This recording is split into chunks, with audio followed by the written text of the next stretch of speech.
Baik, shalom. Selamat malam, teman-teman terkasih dalam Tuhan. Apa kabar semuanya? Saya Luar berdoa biasa. ya kita semua dalam keadaan sehat, dalam keadaan baik, dan tentunya dalam perlindungan Tuhan. Puji Tuhan, malam hari ini kita kembali berkumpul ya. Kita skip 1 minggu, harusnya jadwalnya minggu lalu, tapi Tuhan punya kendali dan semuanya sudah baik adanya. Puji Tuhan. Oke, karena waktu tidak berlama-lama, saya akan coba membahas kebenaran firman dan supaya kita bisa sharing malam hari ini ya. Malam hari ini saya akan men-sharekan tentang bagaimana kita harus bisa ya menang atas pikiran kita. Kita harus bisa mendisiplinkan pikiran kita. Nah, mari kita lihat sama-sama dalam 2 Korintus pasal 10 ayat yang ketiga sampai dengan yang kelima ya. Rasul Paulus berbicara kepada jemaat di Korintus ya, dia bilang begini, memang kami masih hidup di dunia, tetapi kami tidak berjuang secara duniawi karena senjata kami dalam perjuangan bukanlah senjata duniawi, melainkan senjata yang diperlengkapi dengan kuasa sanggup untuk meruntuhkan benteng-benteng. Wow, sampai di sini menarik ya saudara. Senjata apa nih yang dipunyain oleh Rasul Paulus nih ya? Luar biasa, bahkan dikatakan ya senjata yang dipakai Rasul Paulus kepada jemaat Korintus ini diceritakan bisa menghancurkan, meruntuhkan segala benteng-benteng. Kalau kita melihat perang hari ini ya antara Israel dan Hamas, wow, nuklir dan lain sebagainya itu saling untuk menyerang, saudara, menghancurkan. Apakah mungkin Rasul Paulus punya senjata seperti itu? Nah, coba kita lihat lebih lanjut. Dan di sini dikatakan, kami mematahkan setiap orang dan merubuhkan setiap kubu yang dibangun oleh keangkuhan manusia untuk menentang pengenalan akan Allah. Oh, ternyata sampai di sini yang Tuhan maksudkan ya melalui penulis Rasul Paulus bahwa di sini adalah untuk saudara terkasih dalam Tuhan, orang-orang yang angkuh, yang sombong, yang mengenal pengenalan akan Tuhan itu yang harus ya kubu-kubu yang membuat mereka angkuh itu yang harus dihancurkan saudara. Nah, tapi di closingnya firman Tuhan ini katakan, kami menawan segala pikiran dan menaklukkannya kepada Kristus. Ya, Rasul Paulus bercerita dan Rasul Paulus sudah menghidupi dan dia bisa menang dari segala keangkuhan manusia pada saat itu dengan cara menawan segala pikirannya kepada Kristus. Jadi, saudara terkasih dalam Tuhan, dari cerita Rasul Paulus kepada jemaat di Korintus ini, kita menarik sebuah kesimpulan bahwa saudara terkasih dalam setiap kita orang percaya, kita harus merdeka secara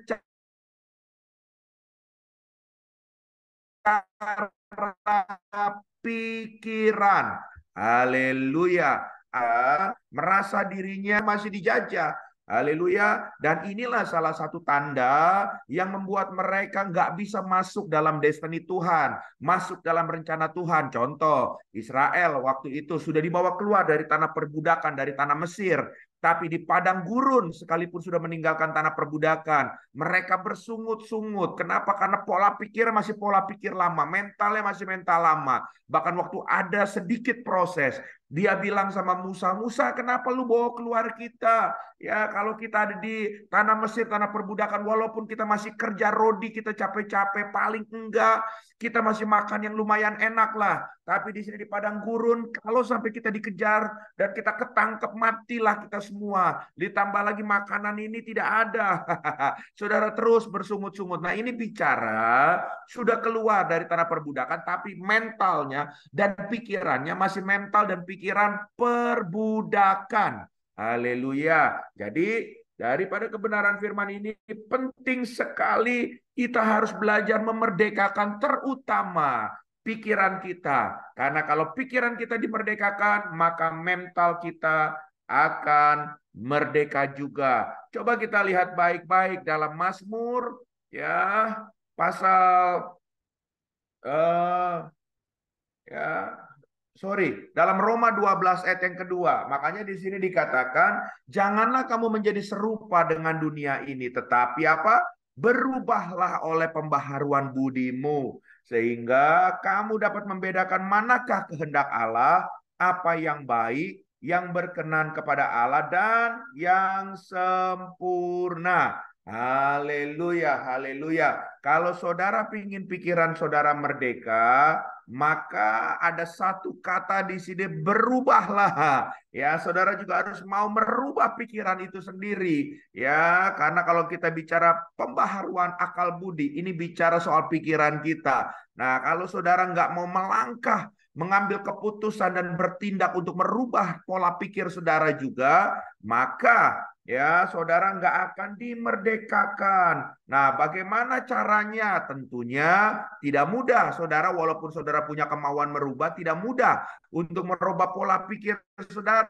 Makanya kita lompat dalam Mazmur 119 ayat 130 dikatakan, bila tersingkap firman-firmanmu memberi terang, ya, memberi pengertian kepada orang-orang bodoh. Haleluya.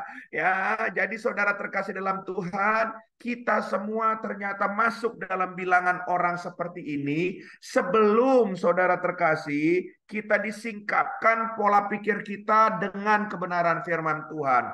Waktu pikiran kita diselaraskan dengan firman Tuhan untuk menjadi terang menerangi pikiran kita, baru kita berubah dari orang yang Alkitab katakan mungkin kita masuk dalam orang bilangan-bilangan bodoh, khususnya bukan bodoh secara IQ, tapi bodoh dalam pengenalan akan Tuhan, menjadi orang-orang yang cerdik, menjadi orang-orang yang pandai di dalam apa? Di dalam roh, dalam mengiring Tuhan, karena pikiran kita sudah dimerdekakan sama firman Tuhan tersebut. Ya, oleh sebab itu Bapak Ibu terkasih dalam Tuhan, malam hari ini ya kita harus juga mau ya melalui kebenaran firman Tuhan ini melepaskan apa-apa saja cara berpikir kita yang salah, yang tidak berkenan kepada Tuhan, agar kita punya pikiran yang merdeka. Apa saja saudara terkasih dalam Tuhan?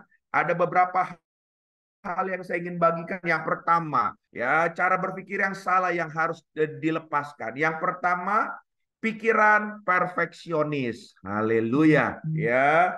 Menjadi excellent atau sempurna adalah kehendak Allah, tetapi menjadi perfeksionis adalah sikap yang tidak tepat. Perfeksionis menuntut seseorang harus sempurna.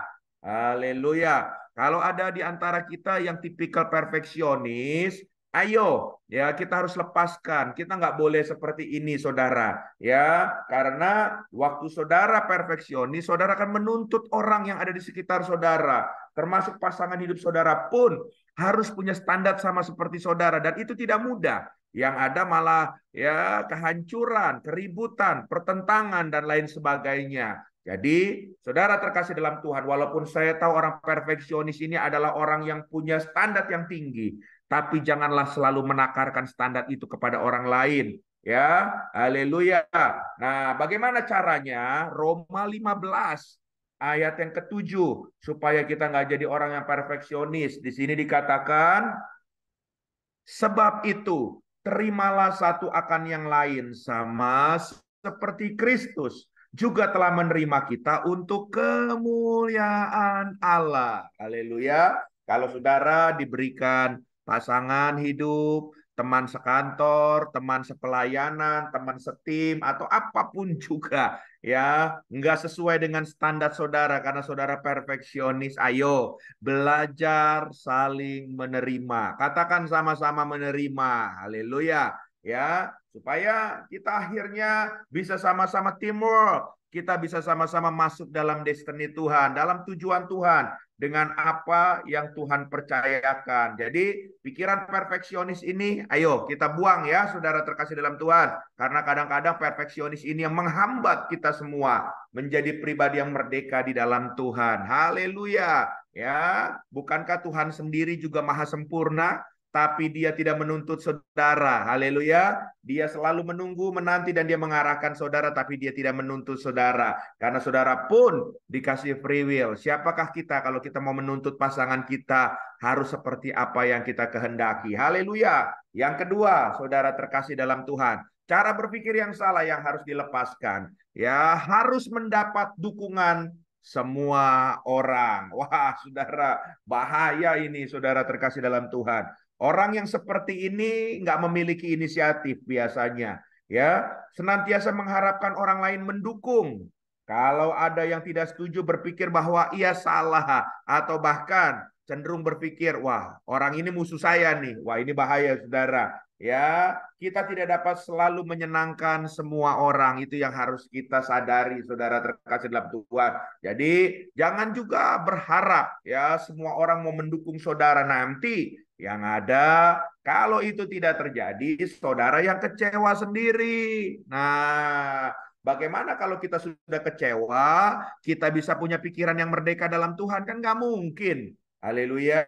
Jadi pikiran mendapat dukungan dari semua orang itu coba saudara lupakan dulu. Yang paling benar kalau saudara melihat dari kebenaran firman Tuhan, ya, saudara harus punya pikiran apa? Kolose 3 ayat 23 sampai 24. Di sini dikatakan apapun juga yang kamu perbuat, perbuatlah dengan segenap hatimu, seperti untuk Tuhan dan bukan untuk manusia. Kamu tahu bahwa dari Tuhanlah kamu akan menerima bagian yang ditentukan bagimu sebagai upah. Kristus adalah Tuhan dan kamu hambanya. Jadi, saudara terkasih dalam Tuhan, sampai poin yang kedua ini, saudara terkasih dalam Tuhan, saudara harus ya, kalaupun melakukan segala sesuatu jangan berharap dukungan, tapi lakukan itu semuanya untuk kemuliaan Tuhan. Ya, makanya ini diperkuat lagi saudara sama satu ayat lagi. Dalam Galatia pasal yang pertama ayat yang ke-10 dikatakan, jadi sekarang ya, jadi sekarang. Jadi bagaimana sekarang? Adakah ku cari kesukaan manusia atau kesukaan Allah? Adakah ku coba berkenan kepada manusia? Sekiranya aku masih mau mencoba berkenan kepada manusia, maka aku bukanlah hamba Kristus. Saya percaya kita semua adalah hamba Kristus, bukan? Oleh sebab itu, teman-teman terkasih dalam Tuhan, yuk kita sama-sama ya, jangan kita berharap untuk semua mendukung kita, tapi kita lakukan saja bagian kita yang terbaik, maka segala sesuatunya Tuhan yang tahu isi hati kita dan menolong kita, mempromosikan kita, mendukung kita, itu lebih bijaksana. Haleluya. Yang ketiga, pikiran apa yang harus kita buang supaya kita punya pikiran yang merdeka di dalam Tuhan? Ya, yang ketiga, pikiran yang mau menghindar dari masalah, menghindar dari konflik. Ternyata ini bukan pikiran yang bagus, saudara. Sebab waktu saudara memutuskan menghindari masalah, menghindari konflik, saudara lari dari masalah, tidak mau menyelesaikan, itu akan menjadi masalah baru.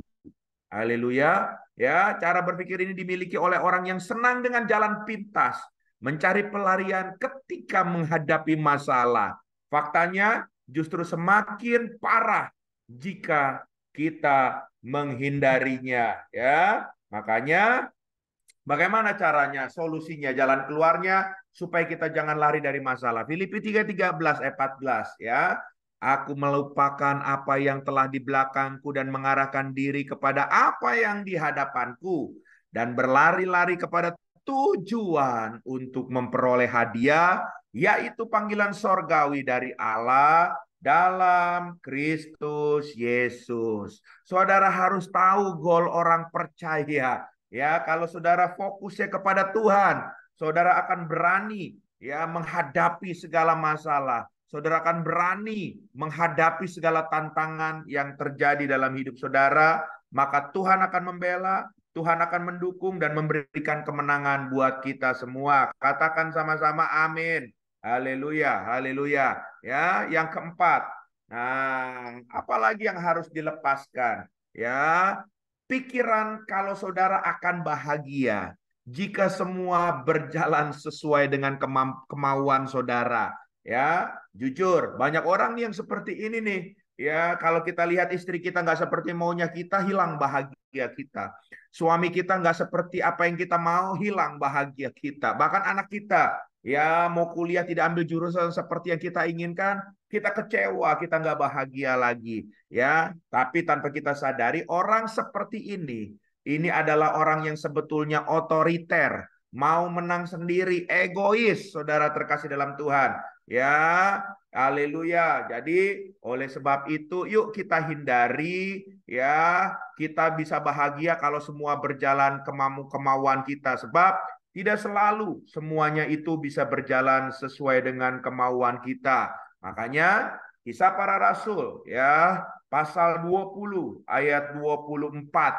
Apa yang ditulis di Kisah Rasul 20 ayat 24 di sini dikatakan, tetapi aku tidak menghiraukan nyawaku sedikit pun, asal saja aku dapat mencapai garis akhir dan menyelesaikan pelayanan yang ditugaskan oleh Yesus kepadaku untuk memberi kesaksian tentang Injil kasih karunia. Haleluya, haleluya. Walaupun menghadapi kendala, dia mengerti panggilannya, dia mengerti tujuannya. Makanya saudara terkasih dalam Tuhan, dia nggak pusing ya tentang apapun juga, mau berjalan sesuai kemauannya kah, tidak sesuai kah, dia tetap mengucap syukur, jadi dia tetap bisa bahagia. Haleluya. Nah, ini sikap seperti ini juga yang harus saudara miliki supaya dari berpikir saudara, saudara bisa memiliki kehidupan yang bahagia, hati yang tenang ya. Makanya Yakobus 1 ayat 2 sampai 3 katakan, saudara-saudara, anggaplah sebagai suatu kebahagiaan, garis bawahi ini, ya, apabila kamu jatuh ke dalam berbagai-bagai pencobaan, sebab kamu tahu bahwa ujian terhadap imanmu itu menghasilkan ketekunan. Haleluya. Jadi, kalau saudara mengerti sekalipun ada ujian, saudara akan tetap bahagia. Semua tidak berjalan dengan apa yang saudara kehendaki, saudara akan bahagia. Nah, ini yang Tuhan kehendaki. Yang terakhir, teman-teman terkasih dalam Tuhan, ya. Nah, jangan pernah berpikir pikiran yang salah, jadi saudara nggak merdeka-merdeka. Yaitu pikiran, saya korban kesalahan orang lain. Orang seperti ini selalu cari kambing hitam. Wah, dia nggak gentle sebetulnya, saudara terkasih dalam Tuhan.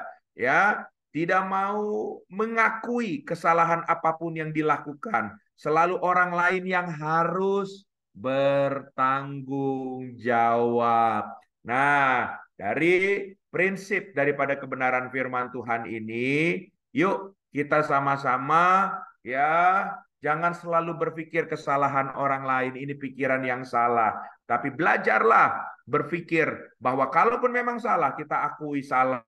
Nggak apa-apa kok saudara, salah biar kita belajar lagi saudara, untuk kita bangkit lagi saudara. Ya, ini ada film sebetulnya di TikTok, tahu nih, bisa nggak buka nih? Oh, kayaknya nggak bisa ya. Haleluya. Oke, kita lompat aja deh dari firman Tuhan aja. Dari firman Tuhan Amsal 23 ayat 7a dikatakan, makanya orang seperti ini sebab seperti orang yang membuat perhitungan dalam dirinya sendiri. Demikianlah ia. Ya, kalau saudara selalu berpikir saya korban kesalahan orang lain, maka ya, perhitungan itulah yang akan terjadi dalam pikiran kita dan itu akan merusak kemerdekaan kita. Maka buang jauh-jauh, saudara terkasih dalam Tuhan. Lebih baik apa adanya saja. Tuhan memberkati, saya berdoa melalui pembelajaran ini kita punya pikiran yang dimerdekakan di dalam Tuhan dan kita akan menikmati segala janji Tuhan dinyatakan. Haleluya. Mari kita bersatu dalam doa. Tuhan, terima kasih, Engkau baik. Malam hari ini kami belajar dan diajar. Kami percaya bahwa melalui kebenaran firman Tuhan, firman yang kami ketahui dan kami lakukan, itu akan memerdekakan setiap kami. Tolong kami kalau masih ada hal-hal yang belum kami bisa buang dalam pikiran kami sehingga menghambat kemerdekaan itu terjadi. Tapi waktu Engkau singkapkan firman Tuhan dengan kemampuan dari Roh Kudus, kami berjanji Tuhan, kami akan bersama-sama berusaha menang bersama dengan Tuhan melalui kebenaran firman-Mu. Dalam nama Yesus. Haleluya. Amin.